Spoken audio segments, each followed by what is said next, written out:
Shalom, jemaat yang terkasih dalam Tuhan. Di pagi yang indah ini, mari kita siapkan hati, pikiran kita kepada Tuhan. Kita mau beribadah kepada Tuhan. Kita mau pujikan, aku memuji kebesaran-Mu.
Dan salam akan disampaikan oleh Pendeta IDSS.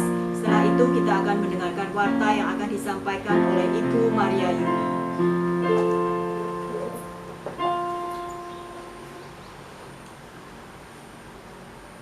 Kebaktian kenaikan Tuhan Yesus. Pada pagi hari ini kita mulai dengan pengakuan bahwa pertolongan kita datangnya daripada Tuhan yang menciptakan langit, bumi, dan segenap isinya, yang di dalam kasih dan kesetiaannya tidak pernah meninggalkan perbuatan buah tangannya. Turunlah atas saudara sekalian anugerah dan sejahtera dari Allah Bapa, Allah Putra, dan Allah Roh Kudus. Amin. Mulia bagi Bapa. Mulia bagi Bapa.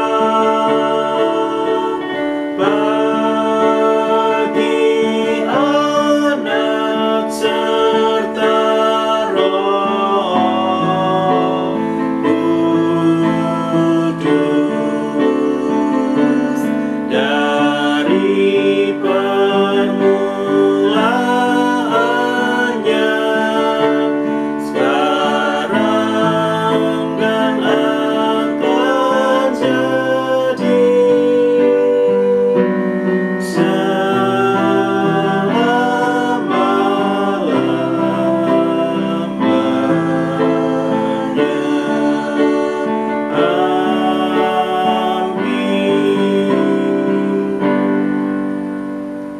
firman Tuhan pada pagi hari ini diambil dari surat Efesus pasal yang pertama ayat 18. Beginilah bunyi firman Tuhan. Dan supaya Ia menjadikan mata hatimu terang, agar kamu mengerti pengharapan apakah yang terkandung dalam panggilannya, betapa kayanya kemuliaan bagian yang ditentukannya bagi orang-orang kudus. Amin, amin, amin. Amin, amin, amin.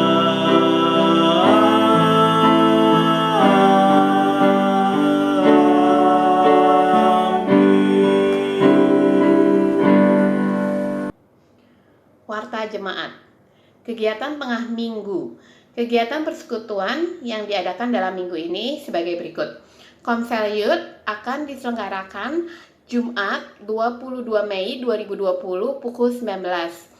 Kemudian pada hari Sabtu tanggal 23 Mei 2020 akan diselenggarakan persekutuan pembinaan jemaat dengan tema Berakar Jalan Keselamatan pada pukul 10 pagi Sabtu 23 Mei 2020. Dilanjutkan dengan persembahan-persembahan. Hal ini diwartakan untuk jemaat yang akan menyampaikan persembahan dapat ditransfer melalui rekening bendahara dengan memberikan keterangan apakah itu untuk kas gereja atau untuk kas diakonia atau untuk perpuluhan atau angsuran kendaraan atau persembahan COVID-19 ataupun persembahan-persembahan yang lain. Terima kasih, Tuhan Yesus memberkati. Demikian warta jemaat hari ini. Kita di hadapan Tuhan yang nanti akan dipimpin oleh Saudari Senja. Kita akan mujikan ketika aku berbeban berat, ku datang kepada Yesus. Tuhan akan memberikan damai dan sukacita di dalam hati setiap kita.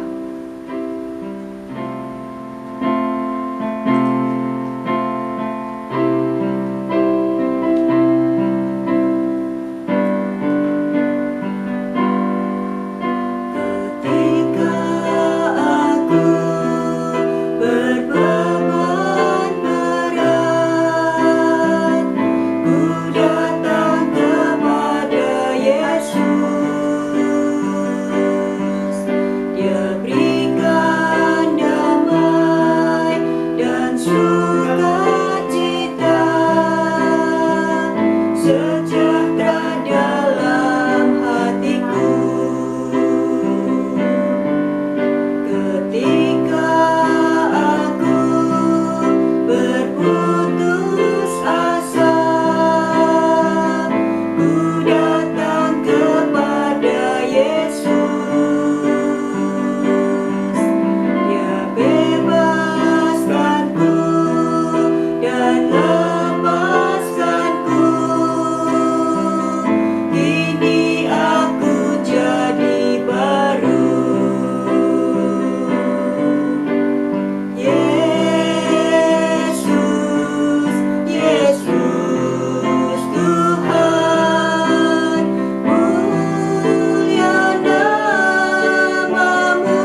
Mari kita bersatu dalam doa.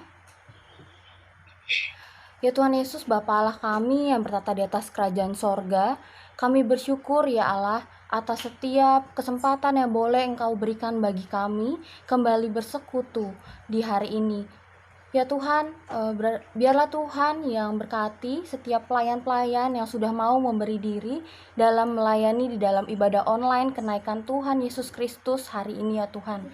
Biarlah Tuhan yang urapi hati, pikiran, dan juga jiwa setiap pelayan-pelayan Tuhan. Kami juga serahkan Pak Edi yang akan menyampaikan firman Tuhan. Biarlah Tuhan yang berkati dan Tuhan yang pakai beliau untuk menyampaikan setiap kebenaran firman Tuhan. Tuhan, kami juga berdoa biarlah setiap jemaat yang akan mengikutinya boleh mempersiapkan hati untuk boleh siap mendengarkan firman dan siap menjadi pelaku-pelaku firman Tuhan. Ya Tuhan, kami juga rindu Tuhan mendoakan bagi jemaat-jemaat dan keluarga di dalam GKMI Pengharapan. Berdoa untuk jemaat-jemaat yang berusia yang sudah lanjut usia dan juga jemaat-jemaat yang mengalami kelemahan tubuh. Biarlah Tuhan dari jemaat-jemaat lanjut usia ini, kami yang muda boleh belajar tentang sebuah kesetiaan dan kerinduan untuk terus bersekutu, serta kerinduan untuk terus melayani Tuhan sampai usia kami lanjut. Begitu juga untuk saudara-saudara kami dan teman-teman kami yang tengah dalam kondisi yang sakit, biarlah Tuhan yang terus berikan kekuatan bagi mereka. Ya Tuhan, kami berdoa untuk anggota jemaat yang sedang studi maupun bekerja di luar kota ataupun luar negeri. Ya Tuhan, biarlah Tuhan yang berkati dengan kesehatan yang baik dan kehidupan iman yang senantiasa bertumbuh. Dimanapun mereka berada Tuhan, biarlah Tuhan yang terus sertai mereka dan terus mengingatkan mereka bahwa Tuhan yang terus berjalan bersama mereka. Ya Tuhan, kami juga serahkan kondisi ekonomi jemaat kami akibat COVID-19 ini ya Tuhan, baik jemaat yang berpenghasilan harian, yang memiliki usaha sendiri maupun yang bekerja di perusahaan lain. Ya Tuhan, biarlah Tuhan yang terus cukupkan setiap kebutuhan mereka dan Tuhan yang pakai pekerjaan mereka untuk terus menjadi berkat bagi mereka dan keluarga.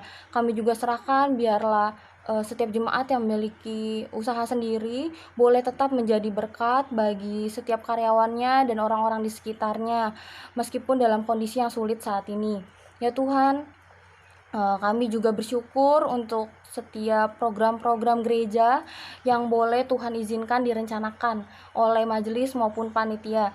Ya Tuhan, kami memohon padamu di tengah kondisi ini mungkin kami ragu apakah program bisa dijalankan apa tidak, tapi kami yakin bahwa semuanya terjadi di bawah kendali dan kuasa Tuhan. Kami serahkan rencana retret yang akan diadakan di bulan September nanti Tuhan.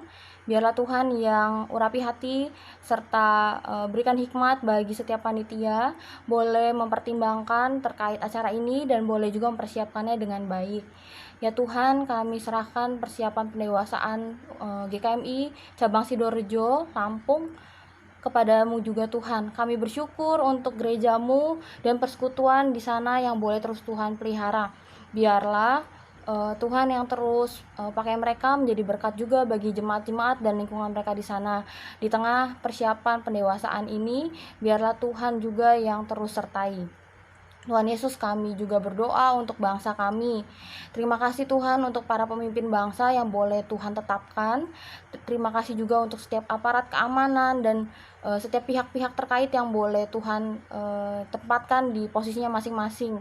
Kami sadar Tuhan bahwa pemimpin bangsa adalah alat Tuhan juga untuk menyejahterakan bangsamu.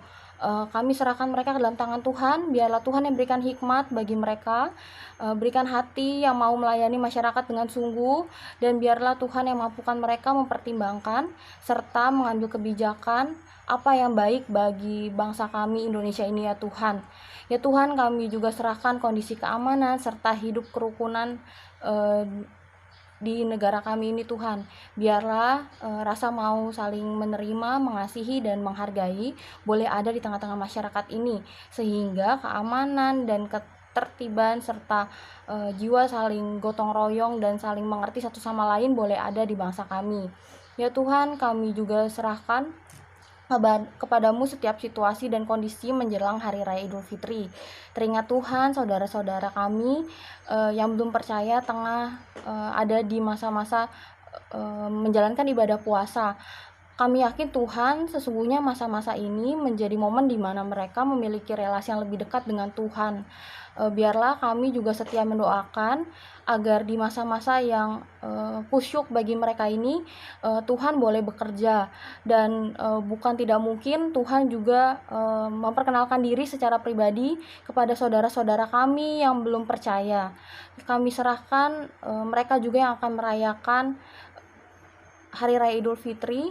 Biarlah Tuhan yang tetap berikan sukacita, Tuhan yang berikan setiap rasa bahagia dan juga damai sejahtera di hati mereka menjelang Idul Fitri ini. Dan biarlah keamanan di tengah masa-masa menjelang Idul Fitri juga boleh Tuhan tolong supaya terhindar dari resiko dan kemungkinan orang-orang yang melakukan kejahatan.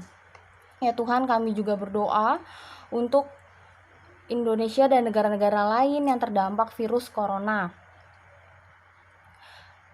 Kami sadar Tuhan bahwa bencana corona ini bukan hanya dihadapi oleh Indonesia tapi juga negara-negara lain di dunia. Ya Tuhan, biarlah Tuhan yang berkati bangsa-bangsa lain yang juga tengah mengumpulkan ini. Biarlah Tuhan yang pakai orang-orang ahli untuk menemukan vaksin serta boleh menyebarluaskannya dengan tepat sehingga setiap bencana corona ini boleh teratasi, baik bagi Indonesia maupun bangsa lain. Tuhan juga sertai bangsa-bangsa lain yang menggumulkan bagaimana memperbaiki perekonomian bangsanya. Biarlah Tuhan yang pakai kepintaran mereka serta hikmat dalam hati mereka masing-masing untuk boleh mengambil kebijakan yang tepat dan memikirkan cara yang tepat.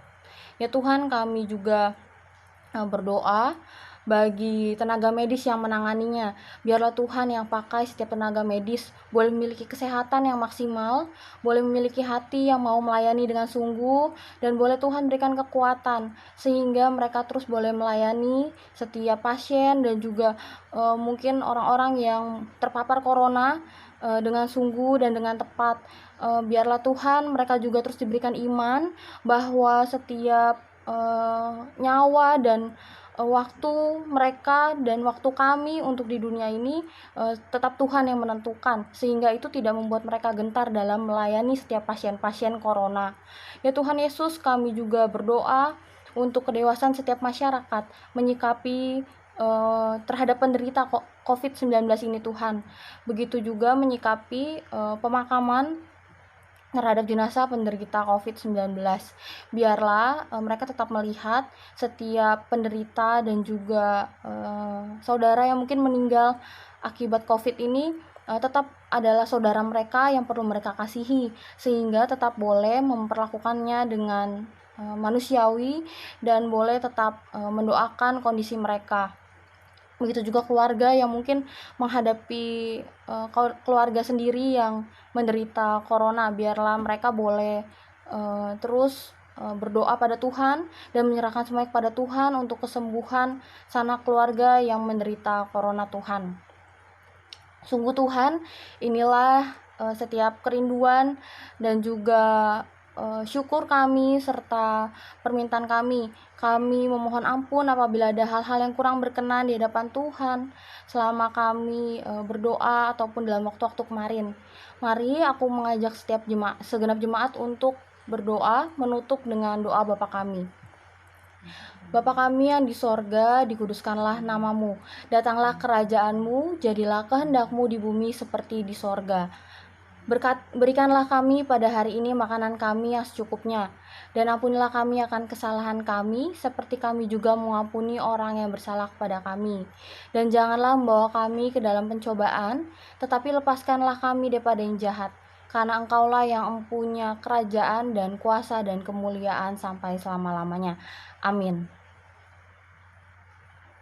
Bapak Ibu yang terkasih, kita akan siapkan hati dan pikiran kita untuk mendengarkan firman Tuhan yang pagi hari ini akan disampaikan oleh Pendeta EDSS dengan tema Mata Hati. Kita akan pujikan Yesus Tuhan ditinggikan.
Irma bisa berdoa untuk firman Tuhan.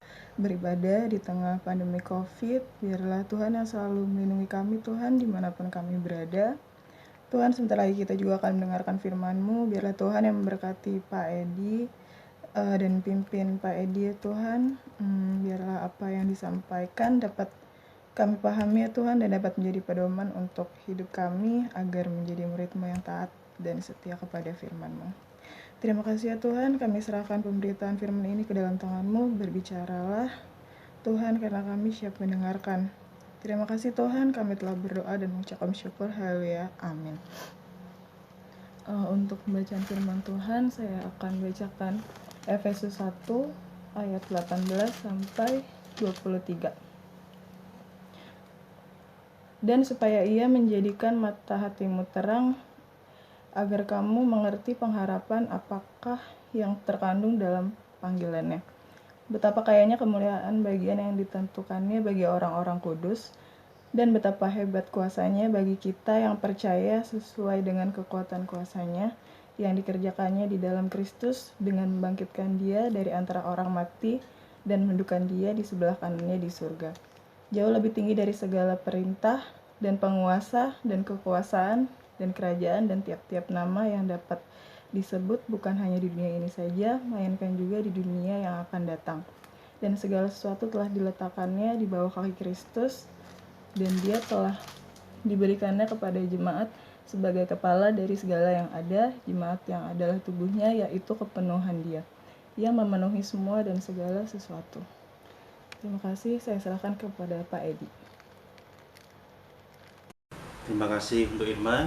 Bapak Ibu sekalian, hari ini kita bersama-sama memperingati kenaikan Tuhan Yesus ke surga. Saya lebih suka mengatakan kepada Bapak Ibu, kenaikan Tuhan Yesus, bukan kenaikan Isa Al-Masih. Karena kita jelas yang naik adalah Tuhan Yesus. Isa Al-Masih nanti punya pengertian yang berbeda. Biar kita punya pemikiran dan konsep yang sama, maka saya selalu menganjurkan kepada Bapak Ibu sekalian, kalau ditanya ini peringatan apa? Kenaikan Tuhan Yesus. Kalau lengkap, kenaikan Tuhan Yesus ke surga. Karena ini Kristen, jadi saya mengatakan pada Bapak Ibu sekalian, kita kenaikan Tuhan Yesus ke surga. Tadi ada sedikit koreksi dari warta, sampaikan tanggalnya masih minggu yang lalu ya, mungkin ini kita ada kelewatan salah ketik, jadi maaf ya Bapak Ibu sekalian kalau ada yang kelewat tanggalnya, kita manusia masih ada salah-salahnya begitu ya, tapi artinya kita bukan membiarkan salah, kita tetap mengkoreksi supaya tetap lebih bagus lagi. Terima kasih untuk masukannya pada pagi hari ini. Bapak Ibu sekalian, jika kita memperingati akan kenaikan Tuhan, seringkali kita hanya, oh ya ini satu peristiwa Tuhan naik ke surga, udah selesai gitu aja. Tuhan balik ke tempatnya di mana Dia berasal. Tapi mari Bapak Ibu sekalian kita coba belajar bersama-sama. Tiap hari Minggu kita melakukan yaitu pengakuan iman rasuli ya Bapak Ibu sekalian. Tiap hari Minggu kita akan pengakuan iman rasuli. Ada beberapa bagian besar, dan salah satu bagian yang banyak dalam pengakuan iman rasuli adalah tentang Yesus Kristus.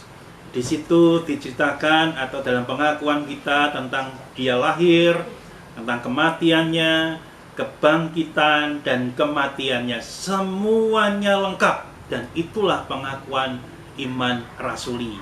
Tapi saya ingin mengajak Bapak Ibu berpikir sebelum saya melanjutkan. Kita sebagai orang-orang Menonet, kita mengkritisi ini adalah iman rasuli. Oke, kita setuju. Tetapi di dalam pengakuan iman rasuli ini, hidup dan karya Tuhan sepanjang di dunia itu tidak nampak. Jadi kalau kita lihat dari kelahiran langsung pada kematian, bagaimana karya Tuhan di bumi itu tidak muncul dalam pengakuan iman rasuli. Kita sebagai orang-orang Menonet khususnya, kita mencoba menerapkan bahwasannya inilah tentang Yesus, iya, tetapi hidup dan karya Yesus sepanjang Dia ada di dunia itu nggak muncul. Bagi kita penting sekali bagaimana hidup dan karya Tuhan sepanjang di dunia ini muncul di dalam pengakuan iman. Jadi kita tidak bisa memaksakan pengakuan iman rasuli berubah, tetapi kita lebih menerapkan di dalam diri kita bagaimana hidup dan karya Yesus itu hidup di dalam hidup kita. Meskipun kita tidak ada pengakuan iman rasuli, tapi ada pilihan-pilihan yang lain, tetapi artinya hidup dan karya Tuhan Yesus itu ada di dalam bagian hidup yang hidup dalam hidup kita. Nah, Bapak sekalian, sekali lagi itu catatan penting dalam pengakuan iman rasuli, kaitkan dengan sekali lagi dengan keimanan kita dari Menonet. Kita menerima pengakuan iman rasuli, tapi kita memberi catatan hidup dan karya Yesus itu ada di dalam hidup kita. Tidak ada di dalam pengakuan iman rasuli, tapi itu dalam hidup kita. Nah, kita mencoba membuka lagi dengan pengakuan iman rasuli itu. 4 bagian tadi. Yesus Kristus lahir, dia artinya menjawab, atau dia menjadi jawaban, atau dia menjadi sesuatu yang sudah dinubuatkan dan dia menjadi lahir.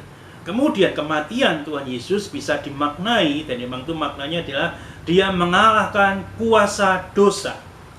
Kemudian kebangkitan, yaitu Tuhan Yesus mengalahkan kuasa kematian. Dengan dia bangkit, dia mengalahkan kuasa kematian.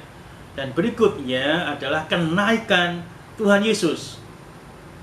Saya memberi catatan mengalahkan kuasa si jahat. Bapak Ibu bingung bagaimana mengalahkan kuasa si jahat. Oke, kita tahan dulu. Tapi sekali lagi, kenaikan Tuhan Yesus adalah mengalahkan kuasa si jahat.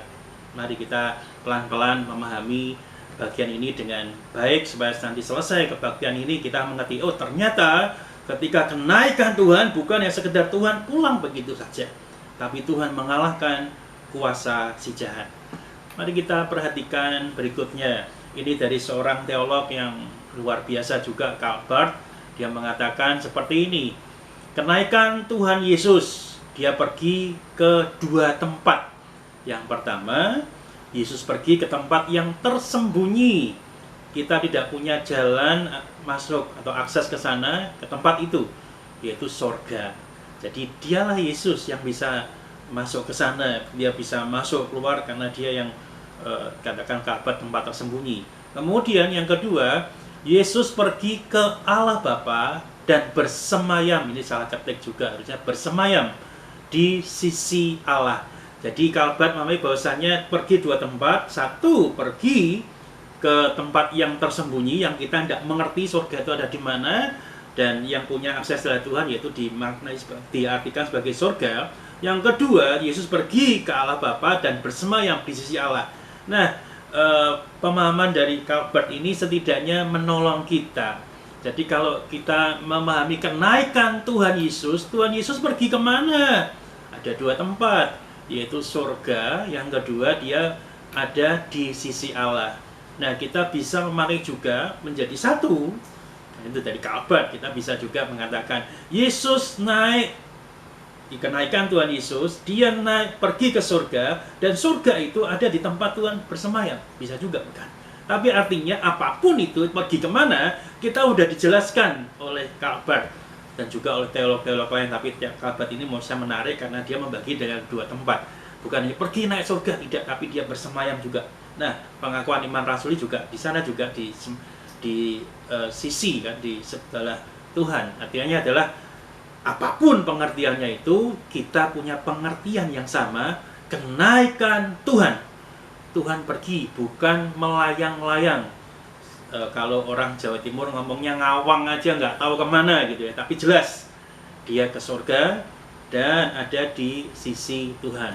Jadi itulah pemahamannya, naik ke surga, bukan berhenti di tengah, di langit-langit saja, tapi dia punya tujuan ke sana. Nah, Bapak-Ibu sekalian, inilah kenaikan Tuhan. Tuhan Yesus ke surga.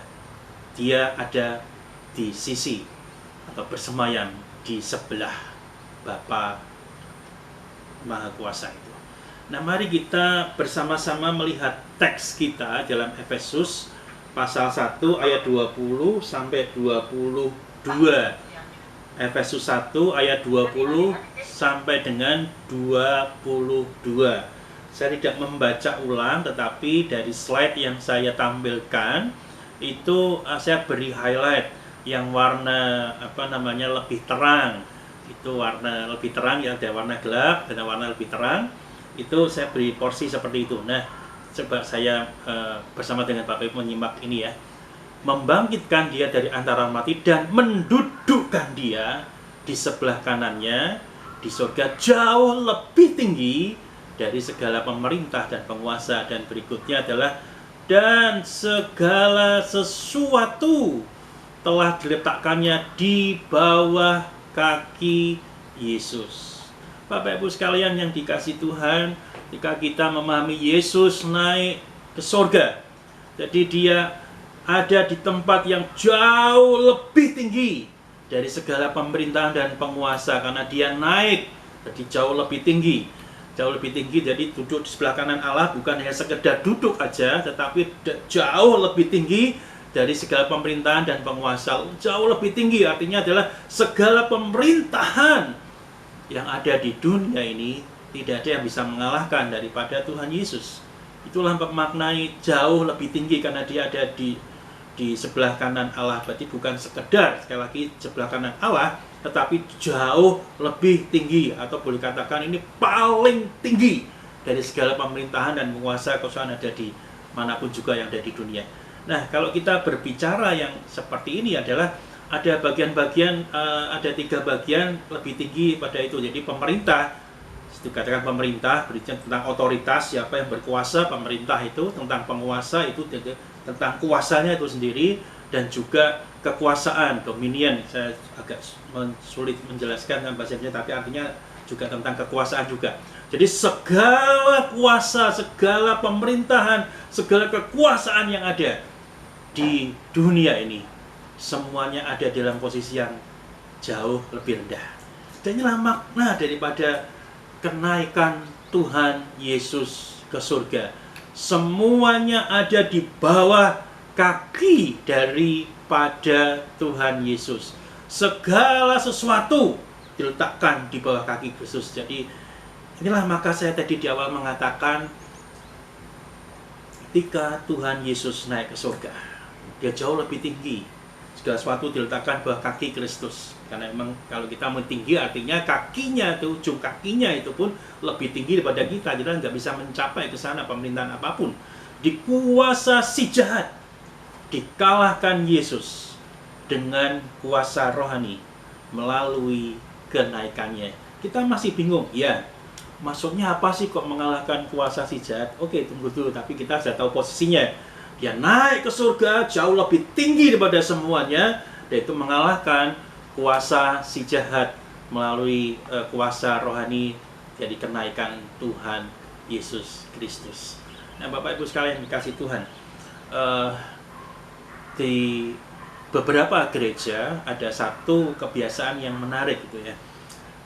Waktu kenaikan Tuhan Yesus, anak-anak sekolah minggu khususnya, juga dewasa banyak yang ikut, itu melepas balon, terus dikasih ayat-ayat firman Tuhan, terus dikasih kertas ya, ditempel di balon itu yang ada balon helium tentunya, terus dikasih ayat-ayat mas di di tali atau di talinya balon itu buat dinaikkan ke atas. Wow, kita seperti melihat Tuhan Yesus naik ke surga. Itu ada ayat-ayatnya. Tapi balon itu balik lagi sekalian. Karena setelah kempes di atas, dia akan turun lagi ke bumi. Tapi Tuhan tidak seperti itu. Tapi artinya kita mengerti bahwasanya ketika Tuhan naik ke surga, dia betul-betul ada di sana dan tidak balik lagi atau kempes lagi, tidak. Tapi dia bertahta di surga. Dan itulah mengalahkan kuasa si jahat. Kesulitan pada waktu kita adalah melihat bagaimana Tuhan itu berkuasa mengalahkan daripada kuasa si jahat itu. Kita kesulitan melihat kuasa daripada kenaikan Tuhan. Apakah benar ketika Tuhan Yesus itu naik ke surga, itu mengalahkan kuasa si jahat? Bukankah realitasnya di bumi ini masih penuh dengan kuasa si jahat? Kalau Tuhan memang berkuasa atas si jahat, itu pemerintahan di atas kuasa si jahat, seharusnya pemikiran kita tidak ada kejahatan lagi, bukan? Karena Tuhan berkuasa mengalahkan si jahat. Tapi kenyataannya kuasa si jahat itu masih saja berlangsung. Bolehkah kita berpikir, Tuhan yang berkuasa di sorga saja, dalam pikiran tataran, ya Tuhan berkuasa di sorga, tetapi tidak berkuasa di bumi. Karena Tuhan jauh. Tuhan ada di sorga, dan kita ada di bumi. Tuhan kuasanya di sorga, di sebelah kanan Bapa yang di sorga. Tetapi di bumi, dia tidak berkuasa. Betul, kuasa di jahat ada di bawahnya. Tetapi kenyataannya kuasa itu, Tuhan tidak bisa menguasai si jahat yang ada di bumi. Nah, inilah tugas penting bagi kita. Bagaimana kita mempercayai kenaikan Tuhan Yesus ke surga, di mana Ia memerintah atas segala hal, termasuk di dalamnya mengalahkan kuasa si jahat.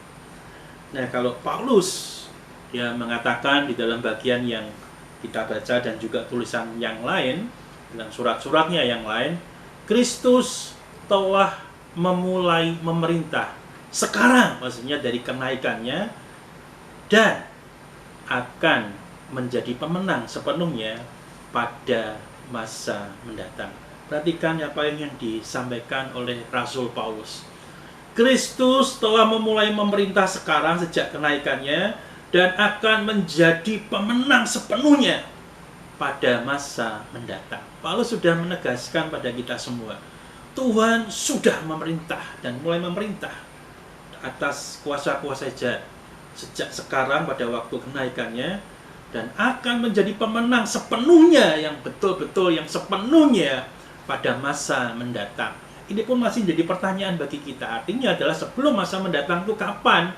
Dan sebelum masa mendatang apakah Kristus artinya belum menjadi pemenang? Tidak, Bapak sekalian. Jadi mulai sekarang pada waktu kenaikannya dan sampai nanti sesungguhnya pada masa mendatang, itulah Kristus menjadi pemenang yang sepenuhnya. Hari ini dia menjadi pemenang, jadi pemenang sepenuhnya di masa mendatang. Nah, ini kita akan mencoba bagaimana memahami menjadi Kristus menjadi pemenang sepenuhnya dan pemenang pada sekarang. Kemudian kita lihat di bagian yang lain, kalau tadi Rasul Paulus, Petrus juga menegaskan seperti ini, menghadapi realitas yang sukar di dunia ini. Petrus mengatakan dalam suratnya 1 Petrus ayat 1 pasal 1 ayat 6 mengatakan demikian, bergembiralah akan hal itu, yang kesulitan-kesulitan itu. Sekalipun sekarang ini, dikatakan sekarang ini, kamu seketika harus berduka cita oleh berbagai-bagai pencobaan. Bapak Ibu sekalian, bergembiralah dalam keadaan yang sukar. Sekalipun pada waktu ini kita harus berduka cita oleh berbagai-bagai pencobaan. Jadi Petrus bisa melihat bahwasannya di dalam segala yang kita hadapi pada saat ini, kita berduka cita oleh berbagai-bagai pencobaan. Tapi kita katakan, ayo kita bergembira. Ini pernyataan yang luar biasa dari Petrus maupun daripada Rasul Paulus. Mungkin Paulus pada pernyataan yang tadi belum bisa melihat bagaimana kerajaan Tuhan itu berkuasa pada sekarang, karena menjadi pemenang sepenuhnya pada masa akan datang. Petrus juga mengatakan bergembiralah. Tapi artinya kalau bergembiralah itu menyadari bahwasannya ada duka cita karena berbagai-bagai pencobaan, tetapi bergembiralah. Tapi bagaimana dengan kuasa daripada Tuhan? Saya mencoba membandingkan pernyataan Paulus, Petrus, dan satu lagi ini sama-sama P semua, ini 3P ya, dengan Pilatus. Pilatus dalam Yohanes 18 ayat 33 mengatakan kepada Petrus, pada Yesus, pada Yesus, engkau inikah raja orang Yahudi? Jadi jelas Pilatus yang pada waktu itu dituntut untuk mengadili Yesus, dia mengerti siapa Yesus dan dia menanyakan. Ini pertanyaan dari seorang yang menghakimi kepada Yesus yang dihakimi. Engkau inikah raja orang Yahudi? Nah, Pilatus bisa memahami Yesus sebagai raja yang memerintah. Padahal dia ada di dalam kondisi bukan sebagai raja. Dia tidak mati, dia tidak bermahkota, dia tidak punya pemerintahan resmi, dia tidak punya pasukan-pasukan, tetapi dia bertanya pada Yesus, apakah engkau ini raja orang Yahudi? Jadi kita bisa melihat bahwasanya pernyataan daripada Pilatus ini bukan pada kita semua. Pilatus bisa memahami Yesus itu raja yang berkuasa. Sedangkan kalau kita lihat tadi bagaimana Paulus dan Petrus berbicara tentang Kristus, mereka tidak melihat hal itu. Nah, Bapak sekalian, menyiratkan, Paulus dan Petrus menyiratkan, sekali lagi dua-duanya menyiratkan, tapi tidak berbicara secara khusus tentang pemerintahan Kristus. Pilatus berbicara Yesus sebagai raja, tetapi Paulus dan Petrus tidak melihat, menjelaskan bagaimana pemerintahan Kristus itu berkuasa. Lalu apa cara Paulus dan Petrus melihatnya? Ya, inilah menjadi tema kita pada pagi hari ini. Paulus dan Petrus melihat dengan mata hati. Paulus dan Petrus melihat dengan mata hati. Gini penjelasannya Bapak sekalian. Paulus dan Petrus bisa melihat kuasa Yesus terus-menerus bekerja dalam berbagai hal. Sebab kuasa itu, kalau tadi Paulus mengatakan sekarang, sedang tinggal bersama dengan mereka. Kalau tidak mengatakan sedang tinggal bersama dengan mereka, bagaimana Paulus bisa mengatakan Kristus sudah memerintah pada waktu dia naik ke surga dan nanti akan menjadi pemenang sungguhnya pada waktu masa akan datang. Kuasa itu sedang tinggal bersama dengan Paulus. Begitu juga dengan Petrus. Bergembiralah. Bagaimana bisa bergembira dalam keadaan yang sukar? Jadi dalam pemaknaan yang lain yang tersirat Paulus dan Petrus, kuasa daripada kenaikan Tuhan itu tinggal bersama dengan mereka. Mereka mengalami kuasa yang menggerakkan hidup mereka dan juga menggerakkan hidup jemaatnya. Kenaikan Yesus bukan hanya bicara tentang kuasa Yesus, tapi juga berbicara tentang kuasa orang-orang percaya. Nah, inilah yang menjadi kunci jawaban pada kita. Kenaikan Yesus sekali lagi bukan bicara empowerment of Christ, kuasa daripada Tuhan, tetapi juga bicara tentang empowerment of Christian, kuasa daripada orang-orang percaya. Nanti kalau kita lihat Kisah Rasul 1 ayat 8, kamu akan menerima kuasa kalau Roh Kudus turun ke atas kamu. Jadi kenaikan Tuhan Yesus bukan hanya tentang kuasa daripada Tuhan yang ada di surga di sebelah kanan Allah Bapa, tetapi juga berbicara tentang kuasa empowerment of Christian, tentang kuasa orang-orang percaya. Jadi inilah dua hal. Bukan Tuhan yang berkuasa saja, betul, tapi Dia juga memberikan kuasa bagi kita, orang-orang percaya. Dan itu hanya bisa dilihat dengan mata hati. Kalau Alkitab kita mata hatimu terang.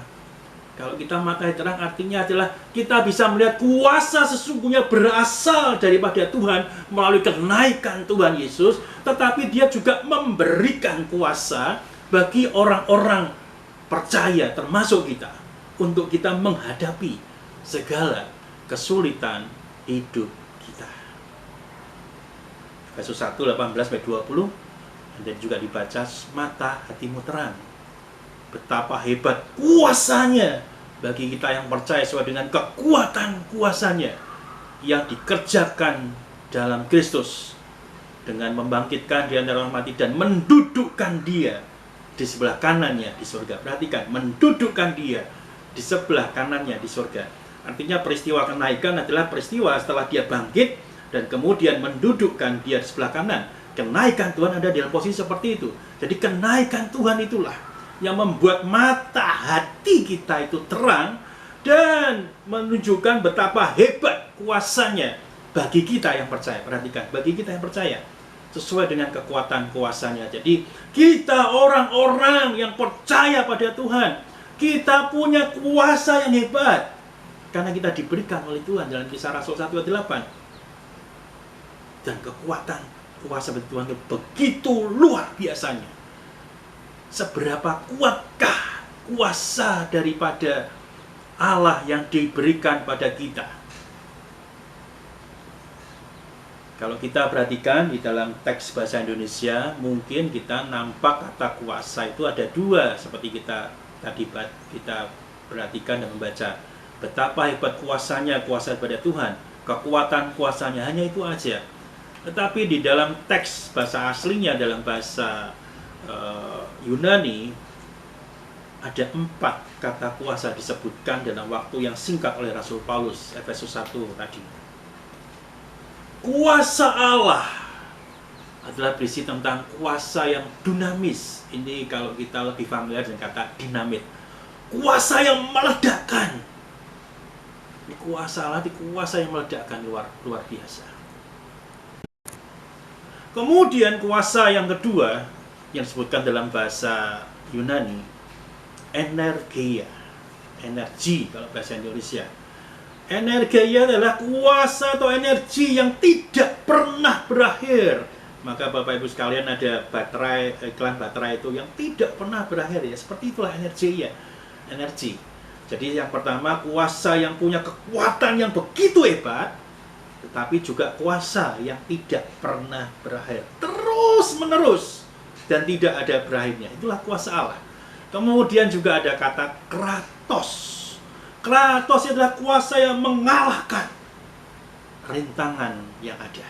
Jadi bukan hanya meledakkan terus-menerus, tapi juga mengalahkan rintangan. Dan yang keempat, yang ada dalam kuasa yang kita baca adalah iskos, yaitu berfungsi secara efisien, dipakai tepat, sesuai dengan porsinya, itu bahasa mudahnya. Kuasa yang meledakkan, kalau banyak dengan dinamis tadi ya. Kuasa meledakkan. Kalau kita hanya butuh satu ledakan kecil, kita tidak perlu pakai bom atom. Kita tidak perlu pakai kekuatan yang besar, cukup dengan ledakan kecil selesai. Kira-kira seperti itu. Jadi berfungsi dengan efisien. Jadi kuasa Allah yang diberikan di dalam pemberdayaan empowerment of Christian tadi, berisi 4 kuasa yang diberikan pada kita. Kuasa yang meledakkan, yang tidak pernah berakhir, kuasa yang mengalahkan rintangan, dan kuasa yang berfungsi secara efisien. Bapak Ibu sekalian dikasih Tuhan, seringkali kita berpikir bahwasanya kita orang-orang percaya sepertinya biasa hidup, ya udah kita berdoa aja, tidak ada masalah. Oke, itu baik kita berdoa. Tetapi ketahuilah bahwasanya seharusnya kita mulai hari ini kita mengerti bahwasanya di dalam diri orang-orang percaya, ketika Tuhan naik ke surga, Tuhan memberikan kuasa itu pada kita. Bukan kita yang punya kuasa, tapi Allah memberikan kepada kita. Tuhan Yesus memberikan kuasa pada kita. Kuasa yang begitu luar biasanya. Kuasa yang meledakkan, kuasa yang tidak pernah berakhir, kuasa yang mengalahkan rintangan, kuasa yang berfungsi secara efisien. Dan ini sekali lagi bisa dilihat dengan mata hati kita. Kita harus menyadari Bapak sekalian, bahwasanya ketika kita bisa melihat dengan mata hati kita punya kuasa yang begitu luar biasa. Ada satu cerita di satu tempat di dunia ini. Ada satu gereja yang sudah didirikan cukup lama. Gereja itu tenang-tenang saja karena gereja itu juga punya pertumbuhan yang baik. Tapi gereja itu seketika menjadi gelisah ketika mendengar kabar di dekat gereja, tidak jauh dari gereja, akan didirikan tempat clubbing, ya, tempat untuk bersenang-senang. Itu tempat yang bagi gereja waktu itu tempat yang tidak baik. Jemaat mulai resah. Para hamba Tuhan juga mulai resah. Bagaimana ini? Gereja yang sudah lama tidak ada gangguan dan bertumbuh dengan baik, tiba-tiba saja di dekat gereja itu akan didirikan tempat yang bertolak belakang dengan gereja. Jadi keresahan sendiri, mereka mencoba mencari tahu siapa pemiliknya, kemudian tolong diusahakan jangan dirikan tempat yang seperti itu dekat gereja, kalau bisa jauh-jauh supaya tidak ya supaya gereja ini tetap baik gitu ya. Artinya jangan terpengaruh dengan seperti itu. Dengan hal kalau didikan di tempat clubbing seperti itu dekat gereja tentu tidak baik, bukan. Mereka resah. Dan tapi ternyata usaha itu tidak berhasil. Dan tempat clubbing itu berdiri dengan megahnya. Dan jadi kekhawatiran semakin banyak. Akan ada banyak perbuatan tidak baik di sana. Dan itu menjadi semakin gelisah orang-orang gereja ketika melihat bangunan itu semakin berdiri kokoh. Sudah jadi. Dan akan diresmikan. Orang-orang gereja, hamba-hamba Tuhan, dan mereka sharing-sharing, ini gereja di dekat saya, ada tempat yang didapai di dalam gereja. Tetapi sehari sebelum diresmikan, tempat yang membuat resah jemaat gereja dan juga para hamba Tuhan gereja, tiba-tiba saja terbakar habis. Karena ada kilat yang menyambar dan kemudian timbul percikan api dan kemudian seketika tempat itu terbakar habis. Sepertinya orang-orang gereja senang. Wah, Tuhan mendengar doa kita. Tuhan menjawab segala kerinduan kita. Kira-kira begitulah. Tapi kemudian tidak berapa lama gereja mendapat panggilan dari pengadilan. Panggilan apa itu? Pemilik dari tempat yang dianggap meresahkan gereja menggugat ke pengadilan. Menggugat. Gugatannya adalah gereja ini banyak berdoa. Dari doa-doa itulah yang menggagalkan rencana daripada tempat yang akan didirikan itu. Gugatan yang aneh, bukan? Orang gereja juga aneh. Juga merasa aneh dengan hal ini. Kenapa yang digugat kok kita? Bukan yang lain. Tapi terjadilah pengadilan itu. Kemudian telah dipanggil dan sama-sama menghadap gereja. Menghadap di pengadilan dua-duanya, pemilik daripada tempat yang terbakar itu yang dianggap meresahkan gereja dan juga gereja. Kemudian hakim itu mengatakan pada orang-orang yang hadir di tempat ini, hari ini saya dibuat bingung. Dibuat bingung. Orang yang di luar gereja mempercayai kuasa daripada doa. Tetapi orang yang gereja tidak mempercayai kuasa daripada doa. Bapak Ibu sekalian, perhatikan kalimat ini. Si hakim ini mengingatkan pada semua yang hadir, termasuk orang-orang yang ada di gereja dan pemilik daripada yang menggugat itu. Orang yang menggugat itu percaya akan kuasa doa. Tetapi gereja tidak percaya kuasa doa. Karena digugat, mungkin bukan doa saya, kira-kira seperti itu. Bapak juga aneh, bukan? Tapi inilah mungkin bisa terjadi bagi setiap kita juga. Ketika doa kita dijawab, dan itu juga menjadi suatu yang buruk bagi orang lain, terus kita mungkin bukan doa kita. Nah, Bapak sekalian, perhatikan bahwasannya doa itu bagi orang-orang percaya punya kuasa yang besar. Hakim itu kebingungan, iya, kenapa ya? Orang gereja malah tidak percaya pada kuasa doa. Karena kalau percaya kuasa doa, dia harus membayar gugatannya, bukan? Tapi gereja tak menyangkali, kami tidak percaya dengan kuasa doa. Artinya kita seperti itu. Ya, kita nggak lanjutkan hasilnya, ini kan satu cerita. Tapi artinya mari kita diberitakan pada satu kenyataan atau realitas yang ada. Bahwasanya kuasa itu, empowerment of Christian itu ada dalam setiap kita. Ketika Tuhan naik ke surga. Dan kita perlu melihat dengan mata hati. Nah, perbedaannya apa melihat dengan mata hati? Semua yang kita lihat dengan mata kita itu adalah fakta. Kita melihat hijau itu, ya kalau kita memahami itu hijau-hijau, oke, saya tidak bermaksud berfilsafat. Tapi kita bisa membedakan warna hijau, warna merah, kita bisa melihat itu bangku, kita bisa melihat itu kursi, kita bisa melihat itu gelas, oke, kita bisa lihat.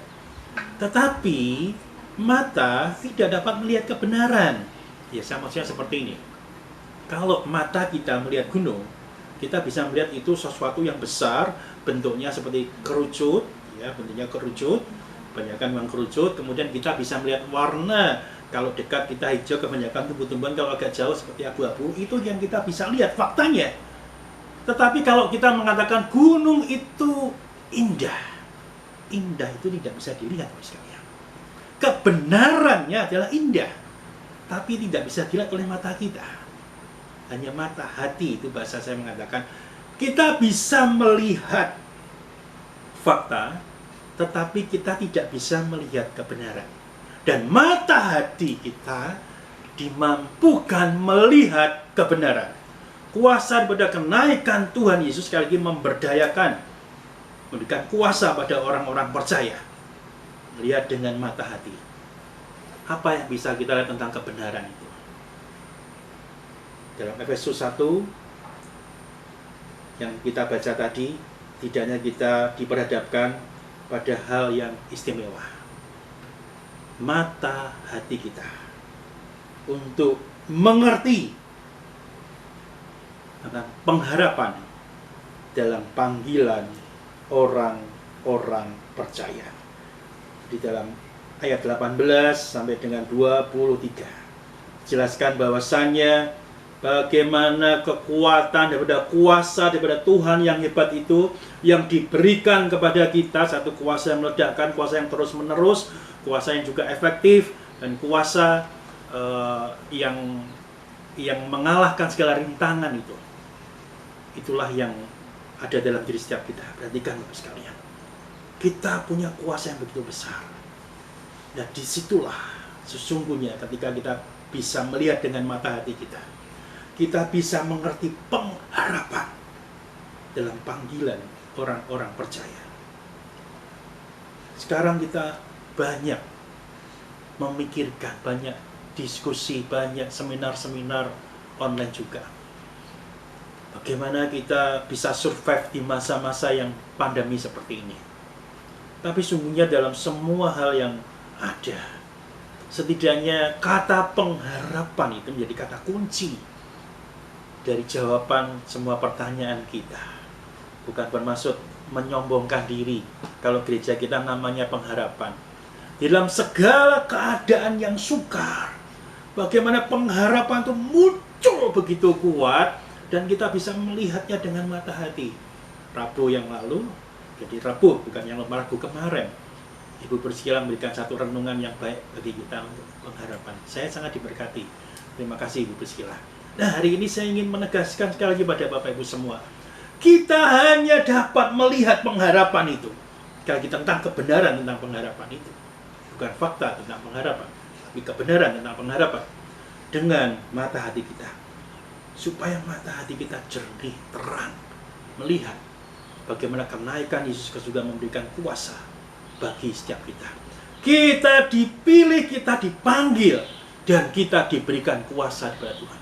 Itu sesuatu yang istimewa bagi kita. Secara khusus Bapak Ibu sekalian, kalau kita perhatikan di dalam kehidupan orang-orang Menonet yang kita hidupi bersama, bukankah kita melihat dengan kebenaran? Bukan melihat fakta, bukan.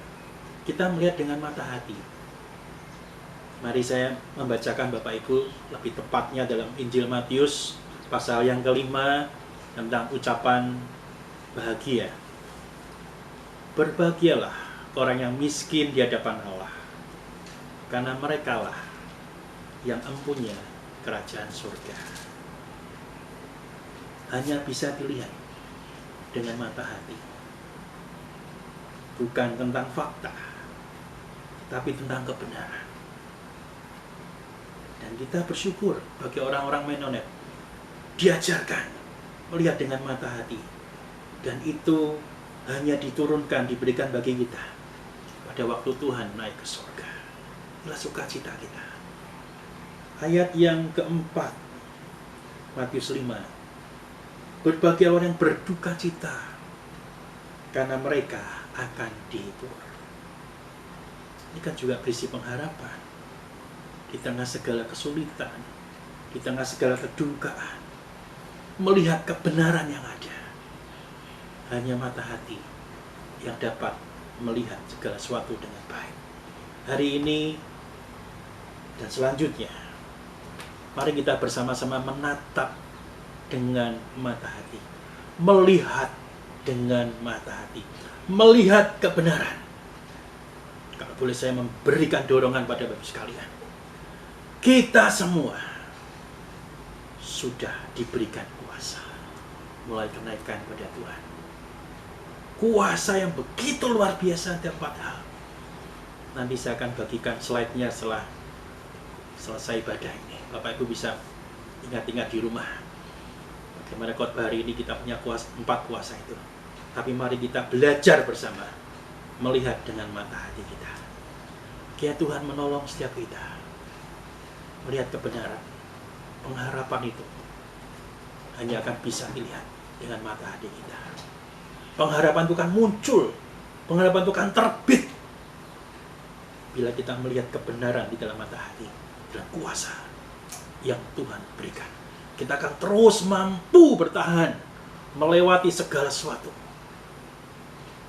seperti kuasa yang diberikan oleh Tuhan kita, dan juga berlaku efisien. Kita tidak berlebihan menghadapi realitas hidup yang seperti ini. Oh, seperti ini, kita cukup melakukan bagian. Oh, bagian ini sudah cukup. Nah, nggak perlu berlebihan menyikapinya. Tidak perlu berlebihan kekhawatiran dalam hidup kita. Dan itulah pengharapan. Dengan kuasa yang efektif, efisien, buat kita bisa survive di dalam kehidupan kita. Kiranya kita semua semakin memahami dan mengerti. Tuhan bukan sekedar pergi meninggalkan kita, tapi Dia memberikan kuasa. Dan kita dimampukan dengan kebenaran kalau kita melihat dengan mata hati kita. Amin. Mari kita berdoa untuk firman Tuhan ini. Bapa di surga, kami bersyukur boleh memperingati akan kenaikan Tuhan Yesus ke surga. Kami juga bersyukur firman-Mu boleh menyingkapkan kepada kami semua bahwasanya Engkau yang punya kuasa itu sesungguhnya berkuasa dan menjadi pemenang di dalam segala sesuatu. Kemenangan-Mu di dalam dunia ini Engkau nyatakan melalui kemenangan bagi orang-orang percaya. Orang-orang percaya yang Tuhan berikan kuasa yang besar itu. Tuhan mampukan kami menyadari hal ini, agar kami bisa melewati hari-hari kami yang sukar, melewati keadaan kami yang sesulit apapun. Karena hidup kami adalah hidup yang bisa melihat kebenaran, hidup tentang pengharapan di dalam Tuhan. Tuhan berkati setiap kami ya Tuhan. Kenaikan, mengingatkan kami orang-orang yang menjadi pemenang di dunia ini, jika kami melihat dengan mata hati kami. Jikalau saat ini ada di antara kami atau mungkin kami semua yang ada dalam keadaan kesulitan, beri kami kuasa, beri kami mata hati yang jernih dan terang untuk melihat kemenangan Tuhan ketika kami mengatasi dan melewati pandemi ini bersama dengan Tuhan. Tolong setiap kami ya Tuhan, dan berkati setiap kami. Di dalam nama Tuhan Yesus Kristus, Allah yang memberikan dan memampukan kami melihat dengan mata hati kami berdoa. Amin.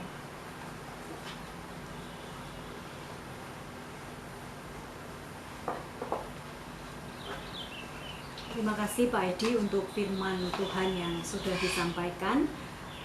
Mari kita bersama-sama belajar untuk melakukan firman Tuhan yang sudah kita dengar pada pagi hari ini.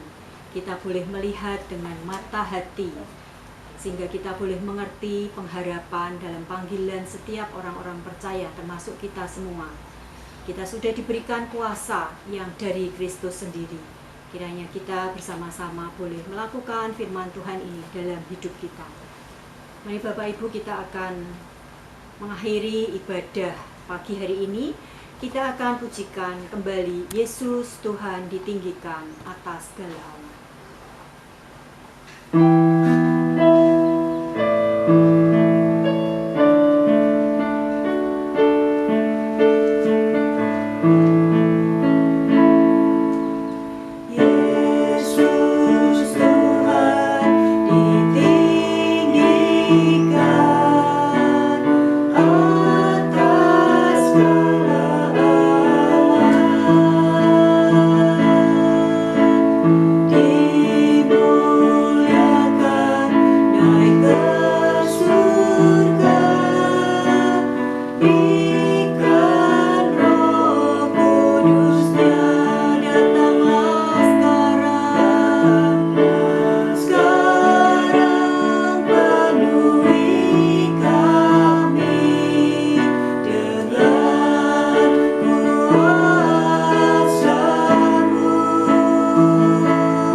Sekalian yang dikasih Tuhan, mari kita bersama-sama mengikrarkan komitmen kemuritan. Sebagai jemaat Kristen yang ingin meneladani Kristus, mari kita mengikrarkan komitmen kemuritan.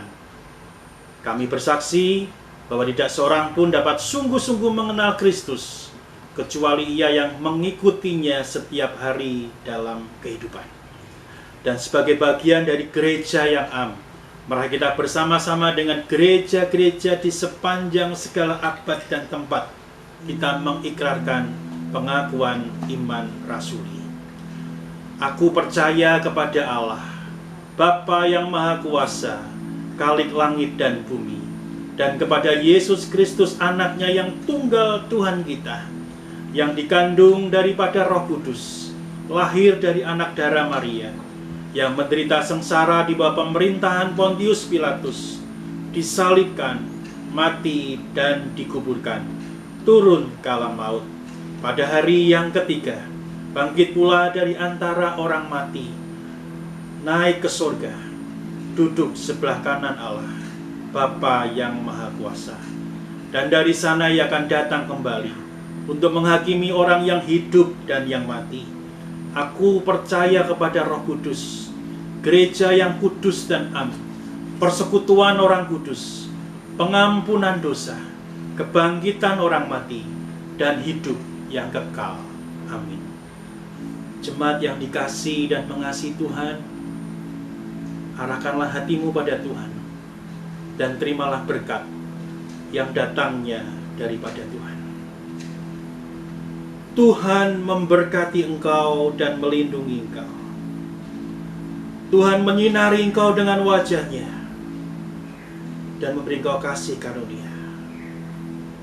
Tuhan menghadapkan wajah-Nya kepadamu dan memberi engkau damai sejahtera. Amin.